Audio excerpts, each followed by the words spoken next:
धीर्धैनं श्रवणपठेयतिवरा महावाक्यजनार्दन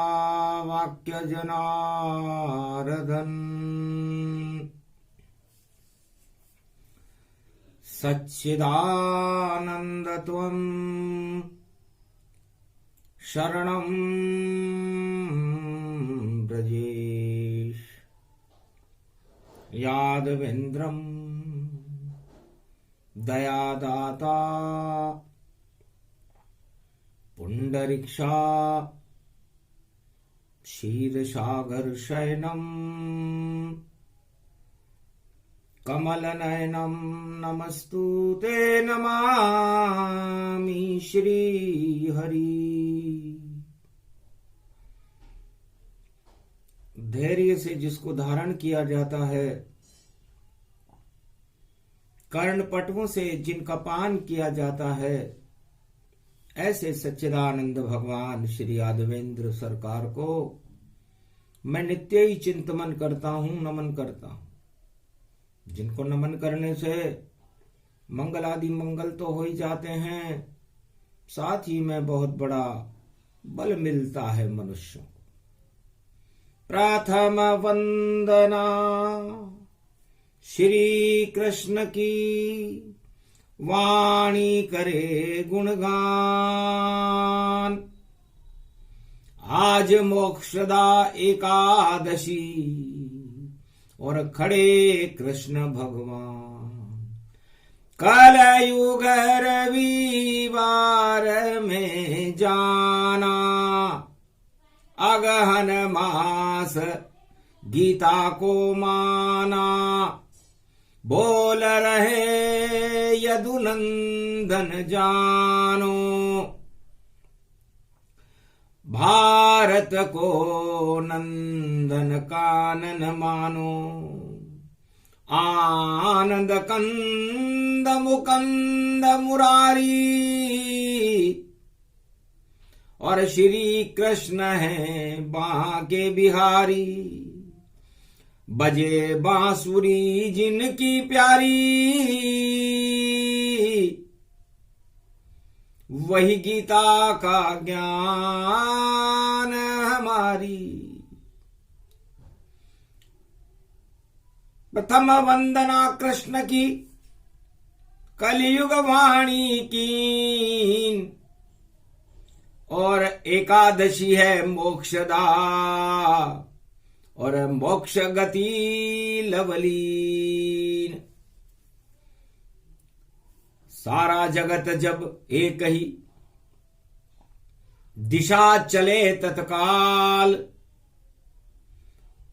एकादशी के रूप में खड़े हैं कृष्ण विशाल। एकादशी के स्वामी भगवान कृष्ण है अर्जुन। और मैं चाहता हूं कि भगवान कृष्ण जिस मार्ग पर चलते हैं, सारा संसार उस मार्ग पर चले। उस मार्ग पर चलाने की कला और चलने की कला ही गीता है। ये ज्ञान की बांसुरी है। हे अर्जुन, श्री कृष्ण खड़े कुरुक्षेत्र में देखो, और नहीं शस्त्र कोई पास, और ज्ञान बस बांसुरी बजा रहे हैं, जिसका हुआ प्रकाश। ज्ञान बांसुरी कृष्ण की, यह गीता का ज्ञान। कुरुक्षेत्र मैदान में सुने अर्जुन, सुनाए कृष्ण भगवान। हे अर्जुन, रविवार का दिन है, कलयुग चल रहा है और मोक्षदा एकादशी है। गीता हर आत्मा का धर्म है,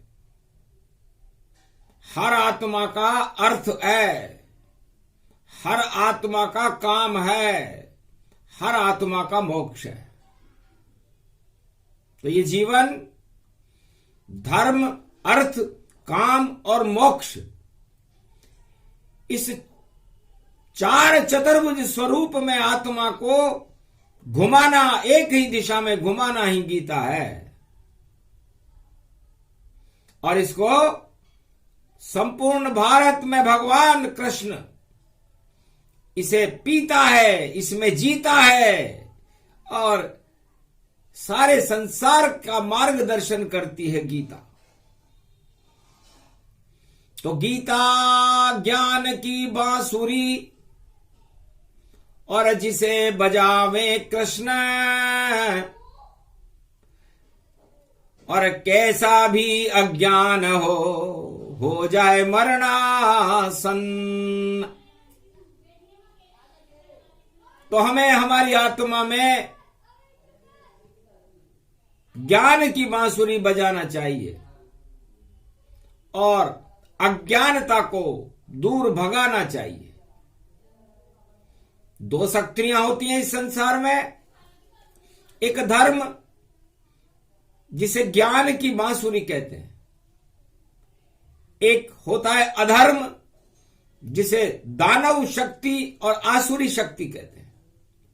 तो दानवता है आसुरी और मानवता है बांसुरी। अब किसे बजाओ आप चुनाव कर लीजिए तो हट जाएंगे पाप। इसलिए अर्जुन इस कुरुक्षेत्र मैदान में मैं गीता का अवतरण कर रहा हूं। मोक्षदा एकादशी को संपूर्ण त्रिलोक में गीता का उदय भगवान कृष्ण के मुखारविंद से हुआ, उनकी आत्मा से हुआ, उनकी हृदयावली है, उनकी आत्मचरित्रावली है, उनके मुखारविंद से बहती हुई गंगा है गीता, जिसकी जन्म जयंती है आज। गर्व का विषय है कि सारे भारत ब्रजधाम में और केवल अर्जुन सुने ज्ञान, और 56 करोड़ बेकार हैं जो करे आसुरी शक्ति का ध्यान। 56 करोड़ यदुवंशी हैं द्वापर युग में अर्जुन, भोगों की इच्छा कर रहे। मुझे सत्ता मिल जाए, मुझे धन मिल जाए, मुझे पुत्र मिल जाए, मुझे पद मिल जाए, मुझे मकान मिल जाए, मुझे गाड़ी मिल जाए, वाहन मिल जाए, जमीन मिल जाए। बताओ, ये सब चलायमान वस्तुएं हैं और चर हैं। अब जो वस्तु चलायमान हो वो आपको मिल भी जाए तो आपके पास स्थिर कैसे रहेगी? वो तो चलती रहेगी। सूर्य चलायमान है, चंद्र चलायमान, और पृथ्वी भी चलती रहे, नवग्रह चाल समान। ये नवग्रह चल रहे हैं, ये पृथ्वी चल रही है, ये सूर्य चल रहा है, ये चंद्रमा चल रहा है, और सारे संसार के मनुष्य और चर चराचर प्राणी भी चल रहे हैं। अब वो चलती हुई इस चक्की में से यदि किसी वस्तु को अपने अंदर प्राप्त करना चाहे तो कितनी देर प्राप्त कर सकते हैं। लेकिन हमारी आत्मा स्थिर है, ईश्वर स्थिर है, ये संपूर्ण त्रिलोक स्थिर है। तो इस त्रिलोक में हमें स्थिरता की ओर बढ़ना चाहिए अर्जुन। स्थिरता ज्ञान को कहते हैं, स्थिरता भगवान को कहते हैं, स्थिरता एक वस्तु को कहते हैं। ये तुम्हारा सौभाग्य है अर्जुन कि गीता जयंती के इस महापर्व पर कलयुग में तुमने एक स्थिर वस्तु का चुनाव कर लिया। ये तुम्हारा ज्ञान है, और ये मैंने ज्ञान गीता से प्रकट किया है कि तुम्हें भगवान की शरण रहना है, भगवान के चरणों में रहना है, भगवान को ही प्राप्त करना है, और जो कुछ लेना है भगवान से ही लेना है। तो स्थिर वस्तु आ गई, यही गीता का ज्ञान। सारा जगत नश्वर यहां बोले कृष्ण भगवान, सियावर रामचंद्र शंकर हरिओम। तो सारा संसार अस्थिरता को लेने के लिए आतुर है, और संपूर्ण भारत में द्वापर युग में 56 करोड़ यदुवंशियों में एक यदुवंशी अर्जुन भगवान कृष्ण के चरणों को प्राप्त करने के लिए आतुर है। तो विजेता हो गया अर्जुन, कृपा कृष्ण हो गई, ज्ञान भर गया गीता का और अमर शक्ति हो गई। तो गीता अमर फल है। आत्मा, गीता और परमात्मा कभी नष्ट नहीं होते। यह भगवान कृष्ण ने गीता में बतलाया। आत्मा और परमात्मा एक ही दिशा में चलते हैं और वह दिशा होती है सद्मार्ग की। सत्य के मार्ग पर चलना ही आत्मा का परम धर्म है। और परमात्मा का परम धर्म है कि जो आत्मा ईश्वर के मार्ग पर चले, ईश्वर की शरण रहे, उसको रक्षा करे। तो रक्षक बन गए श्री कृष्ण और अर्जुन आत्म स्वरूप, और विजेता बन गया अर्जुन, हुआ कृष्ण का रूप। तो कृष्ण का रूप गीता बनी, एकादशी प्रगटाए। यही मोक्षदा एकादशी है जो गीता ज्ञान सुनाए। कर्मों का फल मिलता है बोले कृष्ण भगवान, और आत्मा कर्म शक्ति बड़ी और आत्मा बड़ी महान। तो इस शरीर के अंदर, इस पृथ्वी के अंदर, इस संसार के अंदर आत्मा महान है और परमात्मा भी महान है। और आत्मा का एक ही उद्देश्य होना चाहिए कि परमात्मा से कैसे मिले। अब आत्मा और इंद्रियां और ये शरीर इस नश्वर संसार से मिलने की इच्छाएं रखे तो वह इच्छाएं क्षणभंगुर हैं और नष्ट होने वाली है। और सारे संसार की काल और कर्म की गति को भगवान कृष्ण गीता में अर्जुन को सुना रहे हैं कि सब मेरे मुंह में जावेंगे, जिंदा बचिए नहीं पावेंगे, और हाथ नहीं कुछ आएगा इनके, ये अपने आप मर जावेंगे।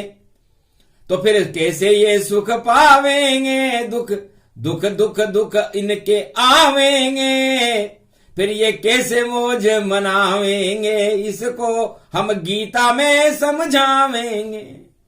तो अर्जुन, गीता यही तो समझा रही है कि आप जिन वस्तुओं के पीछे भाग रहे हो, राजा सत्ता के पीछे भाग रहा है, प्रजा राजा के पीछे भाग रही है, और धनवान धन के पीछे भाग रहा है, गरीब अमीर बनने के पीछे भाग रहा है, अमीर और अमीर बनने के लिए भाग रहा है, और किसान खेत में फसल के पीछे भाग रहा है, और सारा संसार एक दूसरे के पीछे भाग रहा है।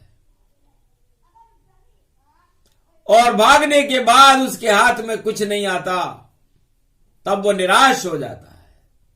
और निराशा में आशा की किरण ही गीता है। ये तो एक खेल है कि महाभारत कुरुक्षेत्र मैदान में भगवान कृष्ण खड़े हैं, सामने 18 अक्षौणी सेना खड़ी है, तुम्हारा परिवार खड़ा है और तुम भी भगवान कृष्ण के साथ खड़े हो। लेकिन चुनाव अच्छा है क्योंकि तुमने चुन लिया कृष्ण को और इन्होंने चुन ली सत्ता। अरे हार जाएगी ये कौरव सत्ता, और देखो अर्जुन है निहत्ता। हे अर्जुन, तू निहत्ता खड़ा है, तेरे पास धनुष भी है लेकिन कंधे पर है, अभी हाथ में नहीं लिया। मेरे हाथ में सुदर्शन चक्र है लेकिन अभी चल नहीं रहा। चल क्या रहा है? मेरे मुखार बिंद से गीता का ज्ञान चल रहा है। गीता क्या है? जिस समझ सके नहीं कोई नहीं समझावे, वह ज्ञान अजर अमर कृष्ण बतलावे। इस ज्ञान को न कोई समझ सका न कोई समझा सका। गीता को बोलने वाला चारों युगों में इस संसार में कृष्ण के अलावा कोई नहीं है। इसे 5 व्यक्ति बोल सकते हैं संसार में चारों युगों में, बाकी छठे व्यक्ति को तो अधिकार भी नहीं दिया भगवान कृष्ण ने। अर्जुन, तुझे भी नहीं दिया, सुनने का अधिकार दिया है। इसे बोल सकते हैं विष्णु, इसे ब्रह्मा भी बोल सके, शिव जी भी इसे बोल सके, और देखो जगत कोई नहीं बोल सके। ये ब्रह्मा विष्णु महेश गीता को बोल सकते हैं, क्योंकि वो तो गीता में ही रहते हैं, वो तो निराकार में ही रहते हैं। निराकार ज्योति स्वरूप है भगवान विष्णु, निराकार ज्योति स्वरूप है ब्रह्मा, निराकार ज्योति स्वरूप है शिव। इनका तो कोई आकार ही नहीं है। इसलिए जिसका कोई आकार नहीं हो उसकी क्या इच्छा हो सकती है? जैसी उनकी इच्छा होती है वैसा आकार उनके सामने साकार हो जाता है। इसे गीता कहते हैं। तो हमें क्या साकार करना चाहिए? हमें ईश्वर शक्ति का साकार करना चाहिए। किसकी इच्छा रखे आत्मा? धर्म की इच्छा रखे आत्मा, और उस धर्म को प्राप्त करने के बाद उस धर्म का अर्थ उसे समझ में आ जाएगा कि धर्म को प्राप्त करने के लिए जो अर्थ मुझे मिला है उस अर्थ को मैं अनर्थ में न बदलूं। यह गीता है। और अर्थ प्राप्त होने के बाद धर्म पहले प्राप्त होगा, फिर अर्थ प्राप्त होगा, फिर काम प्राप्त होगा। तो धर्म प्राप्त कर लिया अर्जुन तुमने, और फिर मिल गया तुमको अर्थ, और उस अर्थ को तुम मत जाने देना, काम में होगा व्यर्थ। अब यदि तुम काम वासनाओं में उस अर्थ को लगा दोगे तो वो व्यर्थ हो जाएगा। अब सारा जगत धर्म को प्राप्त करना नहीं चाहता, अर्थ प्राप्त करना चाहता है काम वासना के लिए, अपने सुख के लिए। इसलिए जो व्यक्ति अपने सुख के लिए धन को खर्च कर देता है और अधर्म से धन को प्राप्त कर लेता है, वह इस नरक लोक में 84 लाख योनियों में भटकता रहता है। इसलिए पहले धर्म को प्राप्त करो, फिर अर्थ प्राप्त हो जाए। उस अर्थ से तुम शुभ कर्म करो तो मोक्ष तुम्हें मिल जाए। यही गीता का ज्ञान है। धर्म, अर्थ, काम, मोक्ष, ये अपने लिए नहीं दूसरों के लिए करो। अधर्म से धन होता है 2, 5 और 7, तुलसी 12 वर्ष में जड़ा मूल से जात। ये भगवान तुलसीदास जी ने कलयुग में गीता को एक अक्षर में लिख दिया था कि भाई मैंने भी गीता सुनी है और लिखी रामायण रहा हूं, लेकिन अधर्म से किसी भी वस्तु को प्राप्त करना शमशान तुल्य वस्तु है, नष्ट हो जाएगी। और धर्म से किसी भी वस्तु को प्राप्त करना आपको मोक्ष तक ले जाएगी। तो आप सोच लो कलयुग वासियों, संसार वासियों, कि आप जो वस्तुएं प्राप्त कर रहे हो उसमें धर्म की शक्ति है या अधर्म की शक्ति है। यदि उसमें धर्म की शक्ति है तो आपका कल्याण ईश्वर करेंगे, मोक्ष की प्राप्ति होगी आपको। और यदि उसमें अधर्म आपने भर करके इन वस्तुओं को प्राप्त करना चाहा, मुखौटा लगा करके आप झूठा राम नाम लेना चाहा, झूठे आपने सारे काम किए जो संसार के और धर्म के विपरीत हैं, तो आप नष्ट हो जाओ। कष्ट होगा आपको जीवन में। उस कष्ट को नष्ट करने के लिए ही ये गीता है अर्जुन। क्योंकि तुमने कुरु साम्राज्य को प्राप्त करने के लिए पांडवों और कौरवों ने अपनी पूरी ताकत लगा रखी है। कौरव तो 18 सोनी सेना भी लिया है कि हमारी सत्ता जानी नहीं चाहिए, चाहे हम कितना भी भ्रष्टाचार करें, कितने भी अनैतिक काम करें, लेकिन हमें भगवान भी नहीं रोक सकता। अब बताओ कितना दुस्साहस है इन दुशासनों में। दुशासन उसे कहते हैं जिस शासन में सारे लोग अनीति को अपनाते हो, वो सब शासन नहीं, दुशासन माना जाता है। तो दुशासन कहीं अलग से नहीं आते, 100 दुशासन आ जाते हैं उस दुष्ट शासन के अंदर, जो सत्ता को प्राप्त करने के लिए अधर्म और अनैतिकता करने को भी तैयार हो जाए। तो फिर वो धर्म शासन होगा या अधर्म शासन होगा? और उसे हटाने के लिए कृष्ण नहीं आएंगे तो कौन आएगा? इसे गीता कहते हैं। इसलिए अर्जुन, मैं तुम्हारे युद्ध में इसलिए नहीं आया कि तुम सत्ता के लिए लड़ रहे हो। सत्ता के लिए तो संसार में चारों युगों में संघर्ष होता है। और दुशासन मारे जाते हैं और सुशासन कायम हो जाता है। बीच में कृष्ण है। तो धर्म क्षेत्र बनाने अर्जुन श्री कृष्ण कुरुक्षेत्र आए और गीता बोल रहे हैं भैया अमृत भारत बरसाए। भारत में दुशासन शासन चारों युग नहीं चल पावे। जो भी अधर्म करे भारत में अपने आप ही हट जावे। यहाँ कुचक्र नहीं चलता ये भारत की ये भूमि है। कुरुक्षेत्र मैदान नहीं बनता भारत की शक्ति है। जो कोई इसे कुरुक्षेत्र बनावे उसका नाश हो जाता है। भारत की रक्षा करने पर श्री कृष्ण आ जाता है। कलयुग में दुशासन देखो घर घर में जग घूम रहे। सारे जगत में दुशासन है चीर द्रौपदी खींच रहे। इस कारण कल की अवतारक और अपनी शक्ति लाया है। रविवार की एकादशी है शक्ति चक्र चलाया है। ये भारत की भूमि देखो इसमें शक्ति बड़ी अपार। जो गीता को समझे भारत उसका हो जावे उद्धार। तो बांसुरी किसे कहते हैं? बांसुरी के ऊपर भगवान कृष्ण को जाना जाता है क्योंकि प्रेम की बांसुरी जब भगवान कृष्ण ने ब्रजधाम में बजाई, वृंदावन में बजाई, मथुरा में बजाई, नंदग्राम में बजाई, बरसाना में बजाई, जमुना तट पर बजाई तो महारास हो गया था। सारे भारत को एकता सूत्र में बांध करके अपनी साथ नचाने का काम भगवान कृष्ण ने किया। वहां पर प्रेम की बांसुरी बजी थी। तो हे भारत के राजाओं, संसार के राजाओं, भारत को नचाना हो, आपको प्रजा को नचाना हो तो प्रेम की बांसुरी बजाना। ये गीता है। भगवान कृष्ण साक्षात दिखा रहे हैं कि जब बजे बांसुरी प्रेम की और नचे सभी ब्रजधाम। महारास उसको कहे शरद पूर्णिमा जान।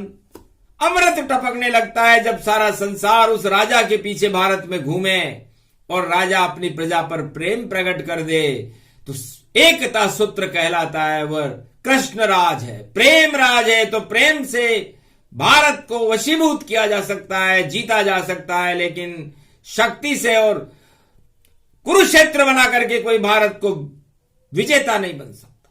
प्रेम से जीतो।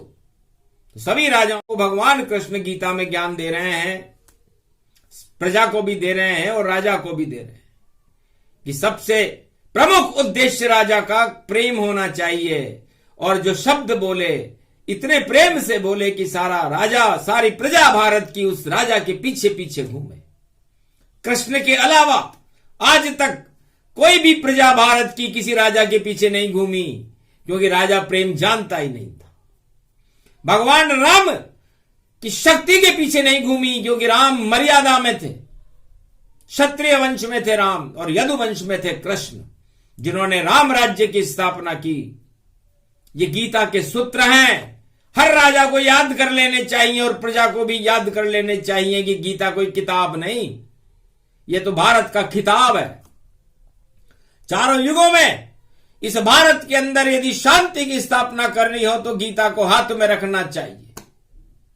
सब कुछ बता देती है गीता कि राजधर्म क्या है, प्रजा धर्म क्या है, शांति का क्या धर्म है, शक्ति का क्या धर्म है, हर प्रजा और हर नारी और पुरुष का क्या धर्म है। धर्म कोई राम नाम लेना नहीं, हर चीज में धर्म आना चाहिए। मित्रता का धर्म, प्रेम का धर्म, ज्ञान का धर्म, धन का धर्म, धर्म हर वस्तु में आता है। अब आप उसको धर्म को केवल राम नाम और मंदिर के दर्शन से जोड़ देते हो तो यह आपका संकुचितपन है। परहित सरिस धर्म नहीं भाई, ये वाणी गीता की आई। तो सबसे बड़ा धर्म क्या है? परहित। इसलिए राजा और प्रजा इनको परहित में रहना चाहिए। स्वहित में राजा रहे और स्वहित में प्रजा रहे तो वो अपना कल्याण कर सकती है, लेकिन मानवता का कल्याण नहीं होगा। वो राजधर्म ही बेकार हो जाएगा जिसमें स्वहित हो। वो राजा अपनी पार्टी के लिए सोचे, वो राजा अपने परिवार के लिए सोचे, अपने दल के लिए सोचे, तो वो राजधर्म नहीं राजधर्म है। गीता बताती है कि उसका नाश होता है। अब तुलसीदास जी ने यह बात लिखी पर समझा कोई नहीं। अर्जुन, ये गीता में समझा रहा हूं। आज मुझे प्रेम की बांसुरी नहीं ज्ञान की बांसुरी बजा रहा हूं। और बांसुरी तो प्रेम की बजती है। अब कुरुक्षेत्र में जब ज्ञान की बांसुरी बजेगी तो महाराज कहां पर होगा? महाराज होगा नहीं और भागे सेना सारी, और 7 लोग में बजे बांसुरी, ये है गीता प्यारी। तो इस बांसुरी को केतु कहते हैं अर्जुन। किसी भी लंबी वस्तु को केतु कहते हैं। तो मंदिर के अंदर भगवान नीचे रहते हैं और लंबी वस्तु झंडा ऊपर रहता है, वो बांसुरी है। धर्म की बांसुरी है, धर्म की ध्वजा है। तो ये बांसुरी मेरी धर्म अर्थ काम मोक्ष की ध्वजा है। अब इस ध्वजा को मैं यहां पर ज्ञान की बांसुरी बजाऊंगा, जिसे केतु कहते हैं। किसी भी लंबी वस्तु को केतु कहते हैं। तो मेरी उंगली लंबी है अर्जुन, क्योंकि 7 लोक का मैं मालिक हूं और इस बांसुरी में 7 स्वर होते हैं ज्ञान के। तो 7 लोकों में मेरा ज्ञान कायम रहता है। और जब 7 लोकों में 7 लोकों में कोई भी अज्ञान फैलाता है तो महाभारत होता है। और तब ये बांसुरी बजती है और बजने के बाद उस अधर्म फैलाने वाले का नाश कर देती है। इसे गीता कहते हैं।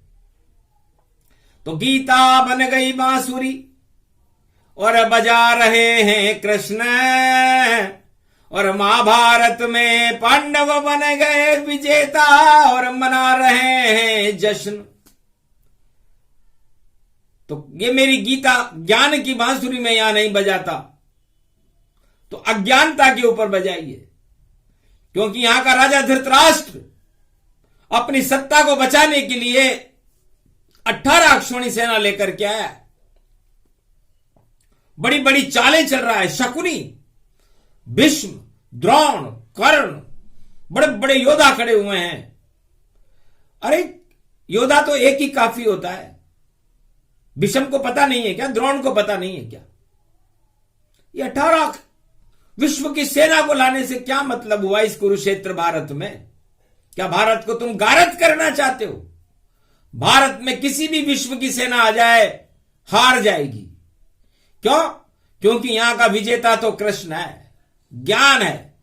ज्ञान केवल भारत में ही रहता है और जगह तो विज्ञान रहता है। इसे ज्ञान ही गीता शक्ति है, जिसे बोले कृष्ण भगवान। यही अवतार होते हैं और भवन कृष्ण का मान। ये भगवान का दूसरा भवन है। तो भगवान या कोई भी व्यक्ति अपने घर में कचरा रखेगा या अच्छी वस्तुएं रखेगा, ये गीता है। तो आप लोग अपनी आत्मा और अपने शरीर में अच्छी वस्तुओं को भरोगे या बुरी वस्तुओं को भरोगे? ये गीता है। तो संसार में इस समय कलयुग में 99% संसार वासियों ने 7.25 अरब आत्माओं ने कचरा भर रखा है अपने शरीर में और चाहते हैं कि मैं गीता सुनकर ये कचरा हटा लूं। सुनने से नहीं हटेगा। इसे आपके शरीर की आत्मबल की शक्ति से हटाना पड़ेगा। हर आत्मा का कर्तव्य है कि अपने मकान के अंदर का कचरा हटाए, और इस कचरे को हटाने की शक्ति इस गीता में है। तो गीता बन गई शक्ति, देखो श्री कृष्ण की बांसुरी जान। और इसी बांसुरी को कहते हैं भारत में गीता का ज्ञान, जिसे बजाया कृष्ण ने जब जब, और धर्म क्षेत्र भारत बन जाए।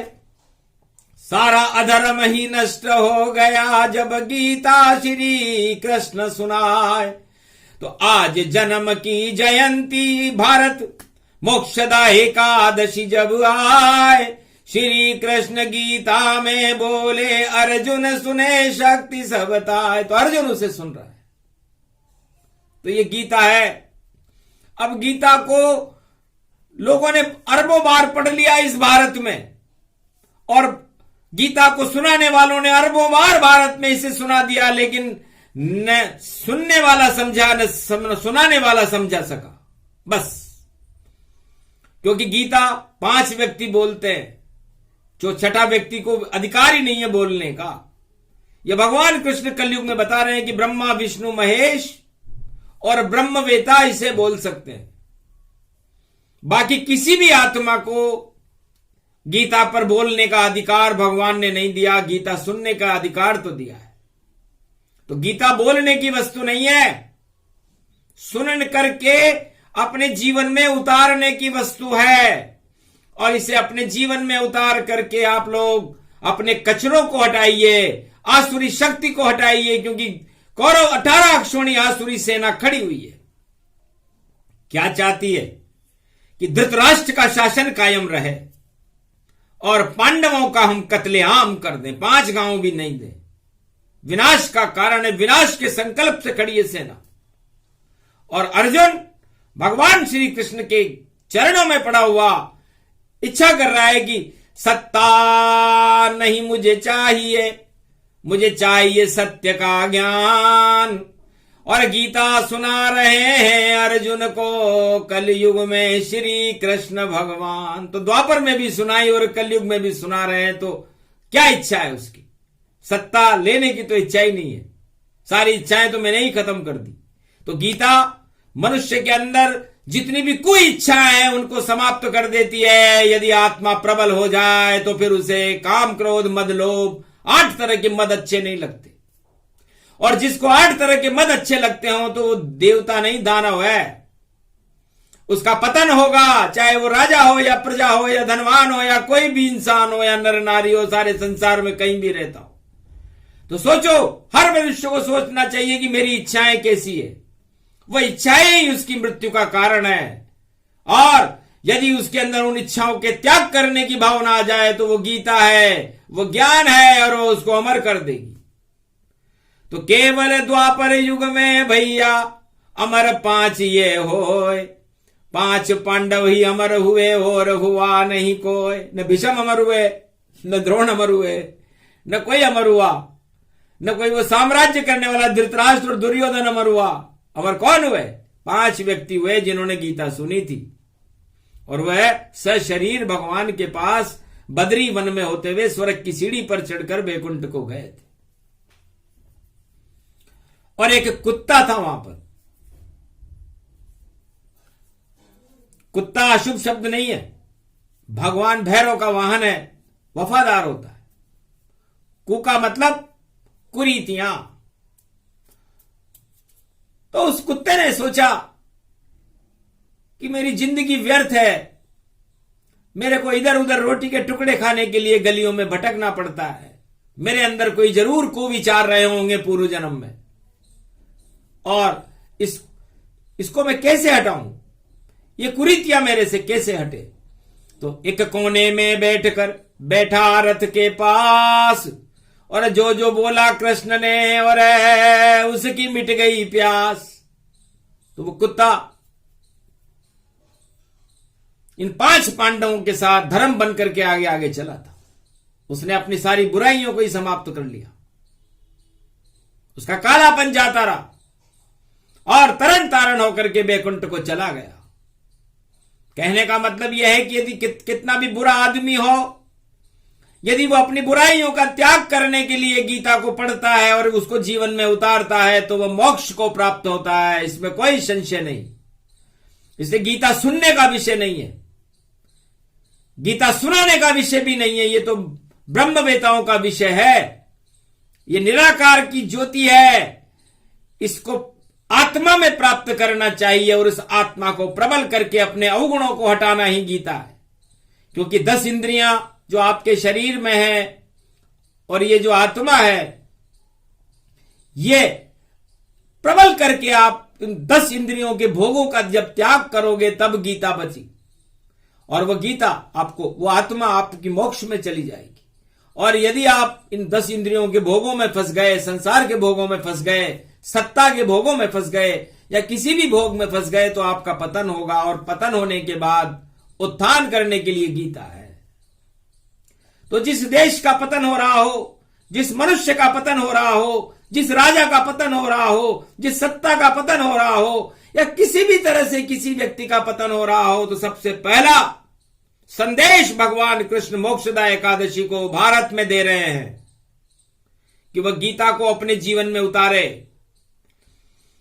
उसकी चरित्रावली को मनन करे और उन सभी 8 तरह के राज, प्रबल, मद और इच्छाओं का त्याग कर दे।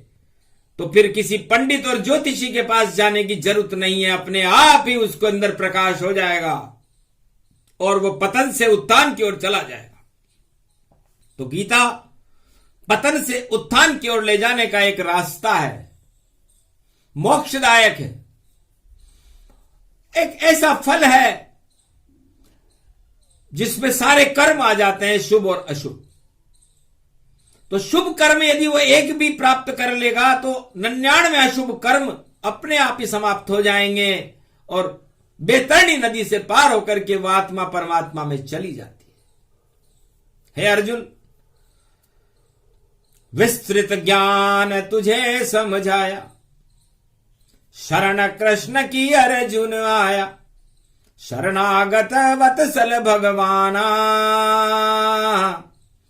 और गीता प्रगट भारत में जाना। इस समय अवतरित गीता है, श्री कृष्ण ही इसे सुनाते हैं। जब अधर्म की शक्ति प्रगटे भारत, तो धर्म बन के वाते, धर्मराज बन जाते हैं। फिर भगवान कृष्ण कुरुक्षेत्र धर्म क्षेत्र, धर्म की ग्लानि हो तब भगवान कृष्ण आते हैं। तो धर्म की ग्लानि होना भी एक शुभ संकेत है, क्योंकि जब धर्म घटने लगता है तो पाप बढ़ने लगते हैं, और उन पापों को हटाने के लिए ही तो भगवान कृष्ण की ये गीता है, ये बांसुरी है। ज्ञान बांसुरी गीता है और प्रेम बांसुरी भगवान का महारास है। और शक्ति की बांसुरी से गोवर्धन बन जाते हैं, वह भी उंगली जानिए, वह गोवर्धन नाथ।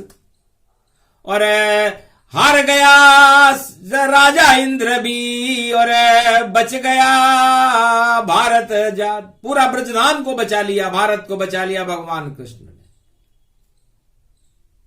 इसलिए देवासुर संग्राम आपके शरीर में होता है।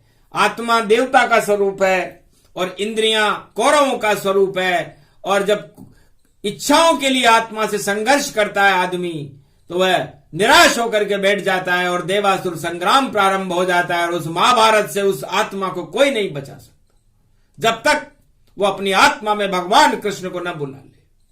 तो ये गीता आप अपने ऊपर ही देखो, किताब से पढ़ने में नहीं आएगी, क्योंकि किताब तो किताब है, किताब गीता है होती नहीं। उसमें तो केवल मार्गदर्शन की शक्ति होती, वही वो मार्गदर्शन है। तो गीता आप उस मार्ग पर थोड़ी चलेगी, जिसको चलना हो वो गीता के मार्ग पर चले। गीता एक बड़ी शक्ति है। इसलिए गीता जयंती पर हमें भगवान कृष्ण का ध्यान सबसे पहले करना चाहिए। और भगवान कृष्ण इस समय ये गीता कोटा नगरी में पढ़ी जा रही है, जो नंदग्राम है, जहां पर गीता भवन है। तो गीता भवन दिव्य शक्ति लोमश ऋषि का आश्रम, और वंदना करता है अर्जुन। देखो हरि कृष्णम शरणम त्वम शरणम ब्रजेश। लोमश ऋषि का आश्रम रूप विचित्र, और सरोवर झील है वहां पर जिसमें शक्ति विचित्र। चंद्रहास एक खड़ग वहां पर, जहां धूनी रमती जाए। और बड़ी शक्ति है इस कोटा में, जहां डाढ़ देवी प्रगटाए। तो डाढ़ दबा ले सारे दुश्मन, और रंगबाड़ी के हैं हनुमान, और रंग बिखेर देत ज्ञान के, और ये पावन गोदावरी धाम। और देखो शक्ति बड़ी बड़ी है, लोमिश आश्रम बड़ा महान। और ब्रजनाथ गढ़ में बैठे हैं, मथुराधीश हैं यहाँ भगवान। और अर्जुन सारा भारत जानो, अर्जुन को दे रहे हैं ज्ञान। कोटा की नगरी है, कोट है, सारे को पटाल दे आन। कोटा, को का मतलब प्रकोप। यदि भारत में कहीं भी या संसार में कहीं भी प्रकोप होने लगे तो उसे टालने की शक्ति इस गीता भवन के आश्रम, लोमेश ऋषि के आश्रम और मथुराधीश में है। अक्षर अक्षर बता रही है वाणी गीता ज्ञान। कलयुग में इसे बोल रहे हैं वाणी में कृष्ण भगवान। ये कोटा की नगरी पावन, ये तो नंद नंद का ग्राम। इसमें चंबल तट पर बहत और चंबल उल्टी शक्तिमान। नीलकंठ का पर्वत देखो, महादेव तन व्यापक जहान। झर झर झर झर झरना झरता वह नीलकंठ भगवान। तो सारे विष को तो नीलकंठ पी जाते हैं भारत में। यदि कोई भी विष फैलाएगा तो नीलकंठ पिएंगे। भारत पर कोई शत्रुता करेगा तो डाढ़ देवी उसे अपनी डाढ़ में दबा लेगी। और यदि कोई अधर्म के रंग बरसाएगा तो रंगबाड़ी के हनुमान जी वहां प्रेम के रंग बरसा देंगे। और यदि कोई भारत पर गदा घुमाने आएगा तो गोदावरी धाम के हनुमान जी उस गदा को ही अपनी गदा चला देंगे। और शक्ति व्यापक बड़ी, मथुराधीश गति जान। चक्र सुदर्शन चला दे तो, और महाभारत उसे मान। तो फिर मथुराधीश अपना चक्र चला देते हैं नंदग्राम में। और ब्रजनाथ, ये पूरा ब्रजमंडल, पूरा भारत उसके नाथ महल में बैठे हुए हैं, कोटा के गढ़ में। तो पूरी गीता यही है। और देखो गीता ज्ञान, और वाणी भी कोटा में आ रही, जिसे बोले कृष्ण भगवान। तो नंदग्राम बन गयो यो कोटा, गीता भवन तो आश्रम जान। लोमस ऋषि के दर्शन कर लो, आज गीता जयंती मान। जो भी दर्शन करे वहां पर उस पे कृपा कृष्ण की होय। ऐसी शक्ति गीता ये भवन है। और देखो कोटा में ये होय, सागर और सरोवर जानो। और देखो सुंदर रूप समान, लोमश ऋषि का आश्रम भैया, गीता भवन इसे ही मान। गीता भागवत सब कोटा में, और शक्ति कोटा भील जान। कोटा भील यहाँ की शक्ति, और देखो शिष्य लोमिश का मान। जो भी कोटा में रहते हैं सब हैं ग्वाल बाल समान। भारत की राजधानी बनेगी कलयुग में, बोले भगवान। कलयुग में ये भारत की राजधानी बन जाए तो कोई आश्चर्य नहीं।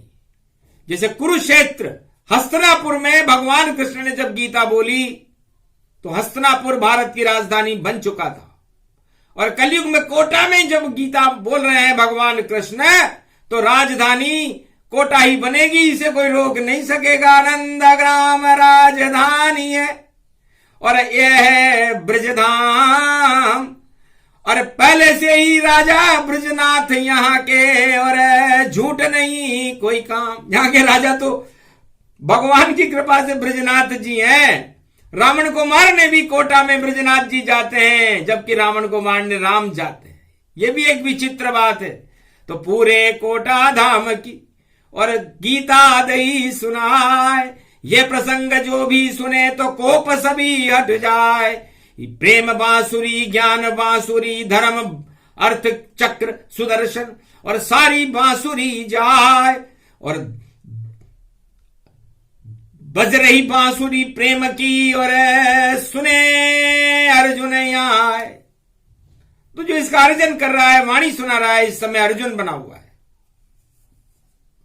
ज्ञान की बांसुरी है, भगवान कृष्ण जब अर्जुन को ज्ञान दिया तो उसे सारा संसार सिया राम मय सब जग जानी, करहूं प्रणाम जोरी जुग पानी। सारा संसार ही कोटा में नजर आने लगा। और भगवान मोक्षदा एकादशी को 4 दिसंबर को 4 चतुर्भुज स्वरूप बना करके सारे संसार का और भारत का प्रकोप ही हटा गए, कलंक हटा गए। अब तो भगवान के दर्शन बाकी हैं। तो सामने अर्जुन के देखो, श्री गोवर्धन नाथ है ब्रजनाथ मथुराधीश, देखो उनके ही अब साथ है। गीता भवन लो मैं श्री भी, और देखो शक्ति आ गई। आशीर्वाद वाणी को मिल गया, भक्ति उस पर छा गई। जब भी बोले धर्म और अर्थ काम और मोक्ष है, भारत की रक्षा करना ही भैया तेरा ये काम स्वरूप है। तो भारत की रक्षा के लिए वाणी प्रकट करते रहो, गीता का ज्ञान भारत में वाणी से भरते रहो। ये आशीर्वाद दिया ऋषि ने, दिया कृष्ण भगवान, ब्रह्मा विष्णु महेश ने दिया वाणी वरदान। जाओ चारों युग में वाणी रहे प्रकाश, वाणी में ही बोलेंगे जब जब भारत होगा निराश, तो भगवान की शक्ति वाणी में और देगी सब वरदान। गीता जयंती पर भारत का कृष्ण करे कल्याण। जाओ हसनापुर बने धर्मराज बन जाओ, भारत में भी धर्म का राज अब पांडव चलाओ। है पांडवों तुम भारत में धर्मराज बन करके भारत में धर्म क्षेत्र बना दो, कुरुक्षेत्र को हटा दो। ये मोक्षदा एकादशी की 11वीं बांसुरी, जिसे ज्ञान बांसुरी कहती है, भगवान कृष्ण ने बजाई। और वाणी करे विराम बजे जब ज्ञाना, और गीता बोल रहे हैं कृष्ण भगवाना। ये गीता का ज्ञान है, अद्भुत गीता ज्ञान। मोक्षदा एकादशी को बोले कृष्ण भगवान। ये प्रसंग जो भी सुने मंगल भारत होए, अमंगल भारत हटे, और गीता प्रगटिया हो। तो गीता को प्रकट कर दिया है।